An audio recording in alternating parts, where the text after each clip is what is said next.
Explainingconcretewhilegettingburiedinit. I am about to get buried in concrete. And while that's happening, I'm going to explain everything you need to know about this substance. So the first thing that I want to clear up is the difference between cement and concrete, because people often mix these up, okay? Cement is like the glue. It's the matrix of stuff. Oh, there, I feel it.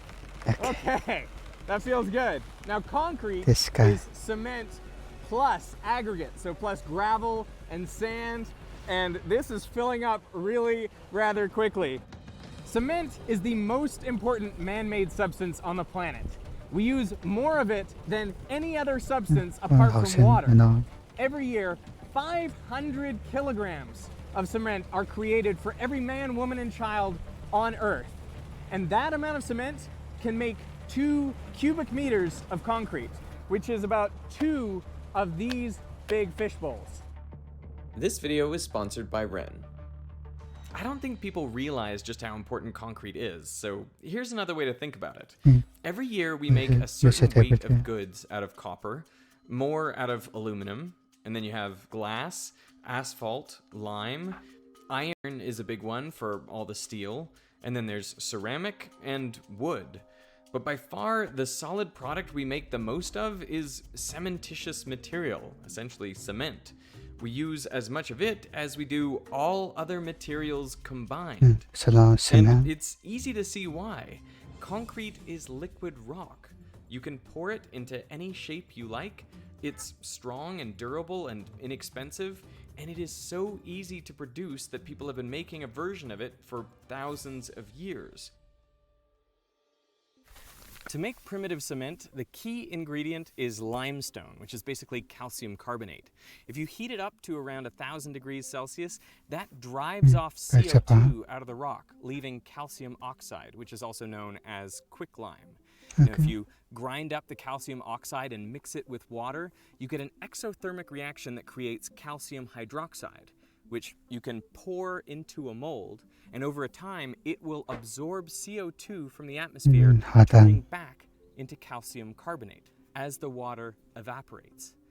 Now, that's a pretty good primitive cement. It's the first way that people ever made cement, but there are several drawbacks to it. I mean, for one thing, you can't make the molds very big because otherwise CO2 can't penetrate all of the material and harden it. Plus, it's not going to work underwater where there is no CO2 to harden your mixture. The Romans discovered the solution to these problems. They added volcanic ash called pozzolana to the crushed limestone before heating it up, and they discovered this cement was much stronger and much more durable. They used it to create the largest unreinforced concrete dome in the world, the Pantheon, which has stood for 2,000 years, and they built concrete piers into the sea, which hardened underwater, some of which are still standing today. I did not expect it to feel this heavy. Like, it's already really weighing down my feet and making me slightly concerned about being able to get out. What I can tell you is that concrete is about 3 times as dense as water. Are you able to lift a leg? I just want to make sure that you're not going to have some suction. Yeah, okay. I'm going to try to lift a leg just to see how bad it's going to be. What I like is having my feet on the bottom, and I'm not sure I can get them back down there after I lift it up, but oh boy. Okay, so that was I'm going to try to lifting this leg pretty slowly. Hopefully you can get out. And I was able to lift it. So at least up to this point, I am able to get out. My fear is that the concrete is so dense that when it gets up around my chest, it may apply a lot of pressure, making it hard to breathe. It's like being in a trench and having to cave in on you. You cave in your lungs so you can breathe. Cooperating. And the weight gets against your lungs. That's going to be hard. Have you thought about that? Well, now that you mention it. But we do have oxygen on hand just Surely in there case. will be better. Earlier, I practiced how I could get out of the bowl if I'm in trouble. Do you feel that's okay? That's no problem. Okay, great.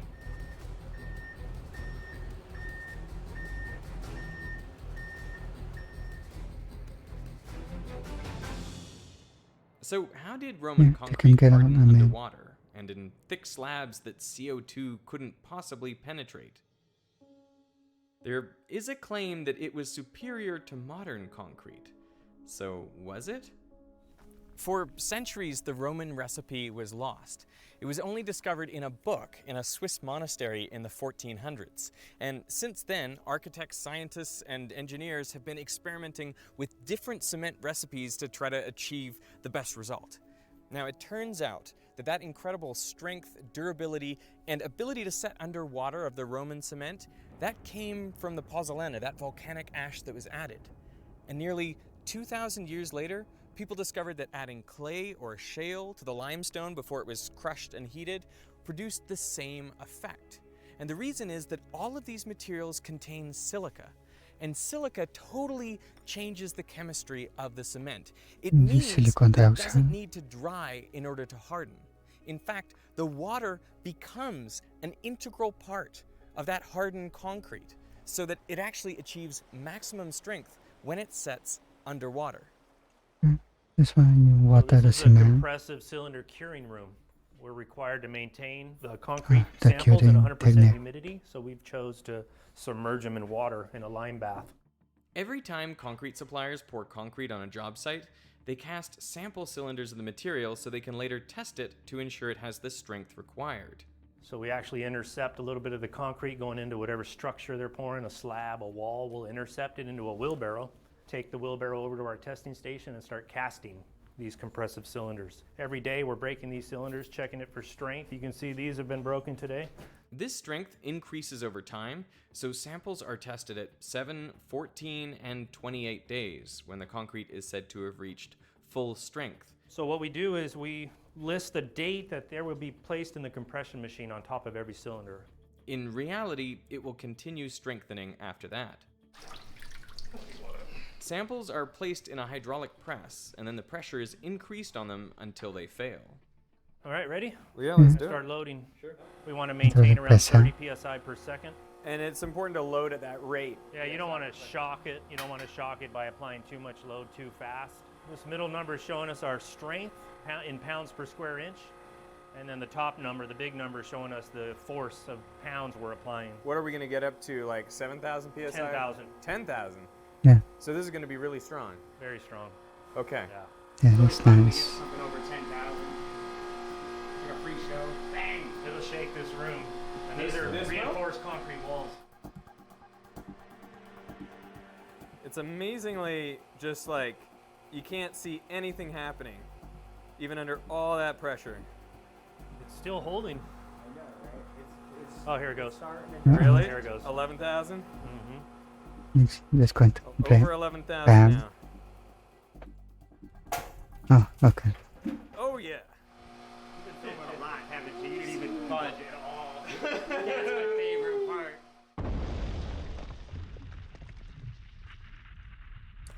Having earthquake or something. That's cool. Yeah, I like that. Like the strongest concrete in the world. Well, the strongest concrete in the world is going to be like a lab-only thing. In a competition was above 100,000 psi. Today, virtually all concrete is made with a cement formulation discovered in the 1840s. It's known as Portland cement. But the name is really just a marketing term. You know, they claimed that the gray color of the cement would resemble these very desirable rocks which were quarried near the town of Portland, England. But the That's the Portland strongest cement tissue out was there. made by crushing up limestone and then mixing it with a certain percentage of shale or clay to provide the silicates. And then that was all ground up into a fine powder and put in a kiln and heated to very high temperatures. And what comes out are these nodules that are really hard. They're called clinker.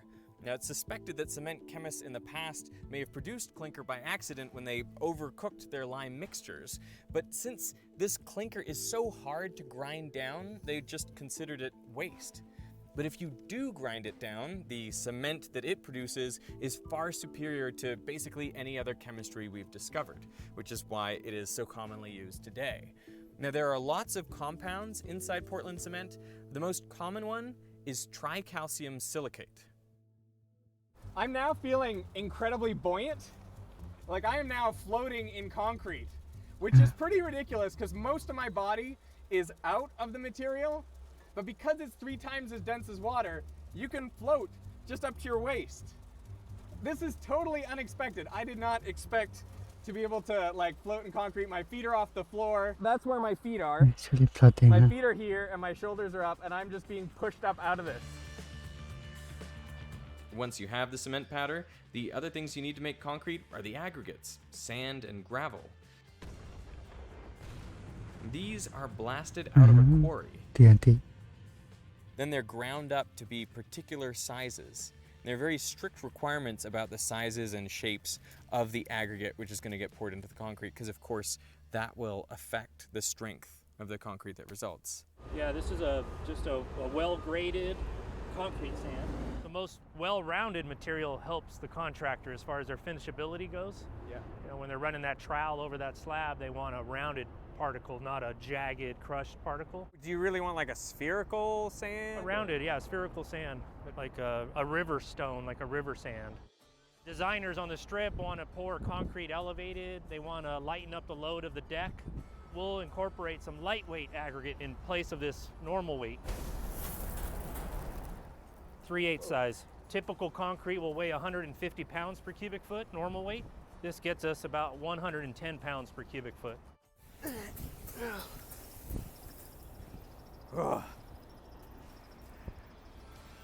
The aggregates are hauled to the concrete plant in big trucks, All right, I'm gonna release the rock.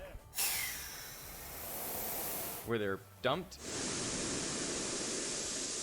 Really satisfying. and then they travel on big conveyor belts up into storage piles. These get loaded into big hoppers and then weighed out and poured into the trucks. The control operator is going to open this gate and drop material into this hopper down into the mixer truck below. This is where the batch operator's controlling the plant. Right here in front of our batch operator, William, is the actual recipe that he's going to dispense into the concrete mixer. Each line represents a different component in the concrete. That top one there is a 3/4 rock. We have an intermediate 3/8 rock below it. There's your sand. Over here in this column, he's targeting, for instance, 3/4 rock. He wants to hit 13,000 pounds of material for that load. The computer is going to try to hit 13,042 pounds of 3/4 rock. So everything's filling up. It's pretty fast, Now, huh? if he goes out of tolerance and he overshoots a target, it's going to change to red, a red color. Up here on this screen, we're actually showing the holding hopper. This material he's weighing is directly above the mixer truck that just pulled under the plant. What about the water, William, being orange? Yeah, we're a little under on that. Well, we can always add a little water. Yeah. We cannot take it away. All right, I'm gonna take a look System. inside the truck here. You have to get out the water. That's what it looks like down inside a cement truck. So I was interested to see what would be the difference in strength between pure cement, cement with sand, and cement with sand and gravel, like the typical concrete mix that they would make. So I had them make up these special cylinders and test them in the hydraulic press. You might think that since pure cement has the most glue, it would be the strongest. Cement's Not really. the magic, right? The glue. So if we lessen or lower the amount of cement per unit volume, we're going to have less strength. But when we tested the pure cement cylinder, it fractured a lot as the load was applied. Is that it? No, let's let it keep going. It can take some more pressure. What? 8,000 PSI, now it failed. That's it. Now, cement plus sand. 9,163 PSI. Edit the prediction. My prediction was pretty based good. on the strength it was 2 weeks ago, which we have here. We got 14 days of 6,600, so reason would be it'd probably break another 1,000 PSI above that, but it definitely gained a lot. And finally, cement plus sand and gravel. This is the normal concrete mix. Is that it? No, 8.2. part of it. Whoa. Okay, so that's it. That's it. Okay. That's it. Why it breaks like So it did 2 fail times at 10. 8,300. Okay. Oh no, I the was first one surprised is to on see that all the 10K. cylinders broke under about the same pressure. I think to me really interesting that you could have all of that cement, right? But you don't get appreciably Right. stronger than like this or that. Cement is the most expensive part of concrete, so if you can get away with reducing it down to 30% in the mix and still get the same strength characteristics, well then you should definitely do that. The other thing that was interesting was pure cement seemed to flake and chip more as it was loaded. So it seemed like adding the aggregate actually helped the sample cohere and stay together even under all that load.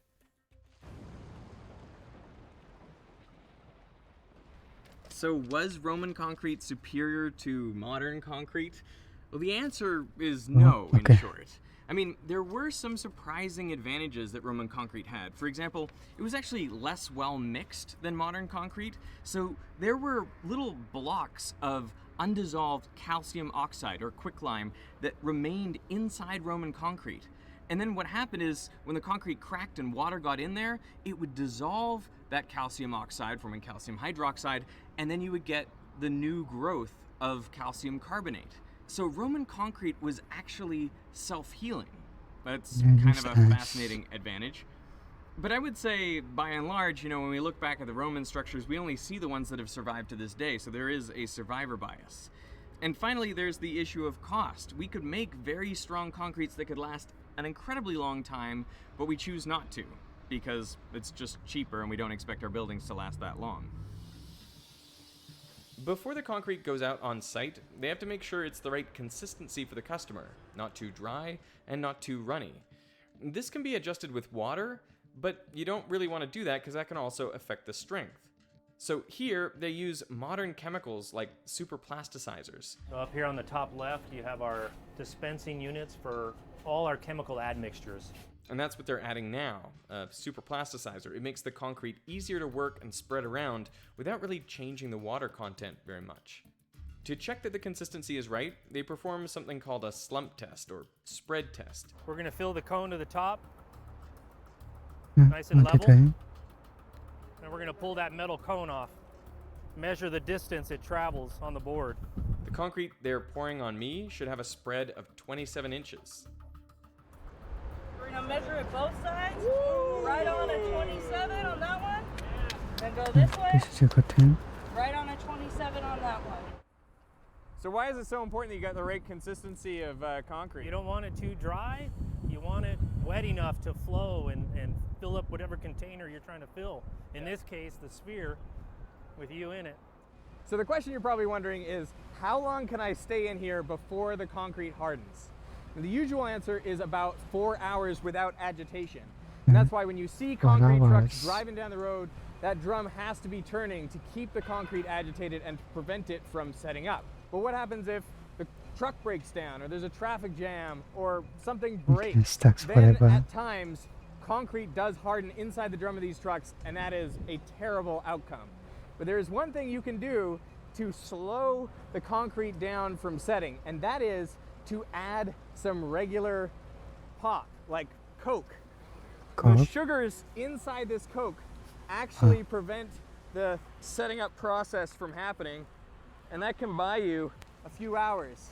So apparently these truck drivers, they drive around with a few 2-liter bottles of pop inside their cab so they can dump it in their load if they have to prevent it from setting up. So hopefully that means I'll get out okay too. But how does concrete actually harden? Well, you have the dry mixture of gravel, sand, and cement powder, and then you add water. The water starts dissolving the cement powder grains, so ions enter solution. And some of those ions are calcium hydroxide. So that's what makes concrete a very basic solution. What do you see? We're approaching 12, 11.8. So the pH of concrete can get up to 12 or 13. The pH of this is 11.8. And that's incredibly basic, which means if it's on your skin, if it's on your body, it can be dissolving your skin and cells. Being buried in concrete is sort of like jumping in a vat of bleach. And that's why I'm actually wearing a dry suit and some latex gloves. Yeah, it's not something you want to try at home, so do not try swimming in concrete. Okay. So now the ions are dissolved in the solution. And remember, the most common compound in cement is tricalcium silicate. As it reacts with the water, crystals start to form of calcium silicate hydrates, plus other hydrate minerals. And all these crystals grow and become interlocking, causing the concrete to harden. Note that the water is essential to the formation of these crystals. So water is not evaporating, it's not drying out, it's actually becoming part of the solid concrete material. And that's why this chemistry is called cement hydration. It's also why freshly poured concrete should be kept in as damp an environment as possible. Las Vegas is so dry they frequently set up misters to spray around new concrete to ensure the humidity was high enough. One of the things I realized while making this video is that limestone, the core component of cement and concrete, well, it comes from ancient sea life. Limestone is formed from the skeletons and shells of ancient sea organisms that, died millions of years ago, and then all of that got compressed. And now we use that to make huge skyscrapers and overpasses, basically every huge piece of infrastructure. It's made with concrete. And so now when you look at a beautiful city skyline, what you're really seeing is ancient marine life. Skyscrapers are made of seashells. Yes, sir. Okay.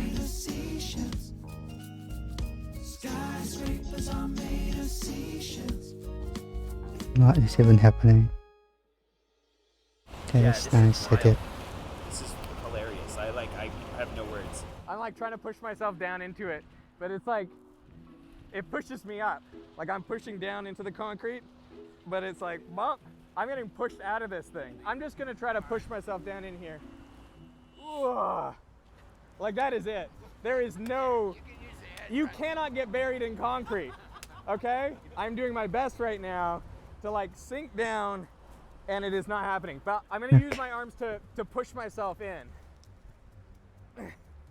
Oh, working against buoyancy, this is hard.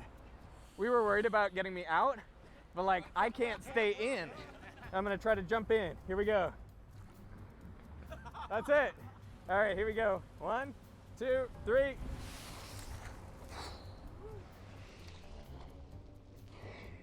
That's great. Person. Oh. That feels so good. Okay. I like don't want to get out. This is so nice. Does anyone got a time check? This stuff is not going to set up on me, is it? Okay. It's hopping around. It's interesting video, that's for sure. It's crazy how they are made. 잘 video.